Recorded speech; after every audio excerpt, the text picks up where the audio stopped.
Hello， 大家好，今天的影片主题是8月份传奇角色使用率，让我们开始吧。先看一下这个月的大奖帕瓦，那帕瓦的使用率是每周都逐渐上升，到最后一个礼拜的结算，也就是昨天，它甚至爬到前5名，使用量到了143只。那可以看见帕瓦其实应该是一只实力相当不错的敏捷型打手啦，毕竟它的数据就相当优异，所以打破以往我们对敏捷型的刻板印象。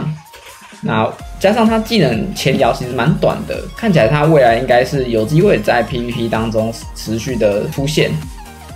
那再来看到2奖电掷，那电掷也是使用量是逐渐上升，到最后一周也是在第13名，使用量大概是43只，大概约是25%。那以一只坦克的实力来说，我觉得这个成绩已经算相当不错了。毕竟现在环境其实坦克是比较少人在用，或者是数量会比较少一些，所以电掷还可以爬到这样的排名，我认为已经算是超乎预期了。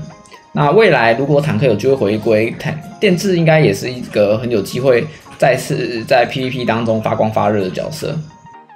先来看到第一个礼拜的传奇分布，那第一个礼拜整体的分布其实跟7月份是差异不算太大。那可以看到荣恩是直接从排行榜上消失，那也就证实了荣恩只是7月份比较强势的角色，一过了当月的 buff 加成之后，他就直接从排行榜外，他就直接掉出排行榜外了。所以荣恩如果你还没练的，那就别练了吧。那时间来到第2周，第2周最重要的一个点就是帕瓦直接到了第9名的位置。那因为帕瓦上升的关系，所以可以看到鲁迪的数量下降，那神乐的数量也是些微往上了一些。寺院则已经从之前的90几只、80几只掉到现在大概剩72只。那比较有趣的是，萤石的数量居然又排回到前5名了，这是比较让人意外的一件事情。毕竟萤石已经跌出前5好一阵子了。那来到第3周，第3周是属性周，这个月的属性是火属性。那所以可以看到有几只火属性角色，其实它的使用量有回归，比如萤石有到了137只，大概就是以前的高峰期。帕瓦也到了124只，比上礼拜又来的更多。那寺院的数量也稍微再回归一些，但还是比以前还要低一些。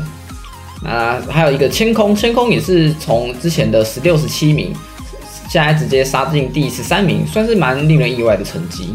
还有一只范马刃牙，他也再度回到了前20名。那会回到20名，不单单是因为属性周的关系，还有因为它是真矿2的能力，那刚好可以配合这个月一起使用。那很快就来到这个月的最后一个礼拜，这个礼拜的变化其实也不算太大，跟上礼拜的分布基本上是差不多的。那最大的变化就是萤石的数量居然突破150只，直接杀进第4名。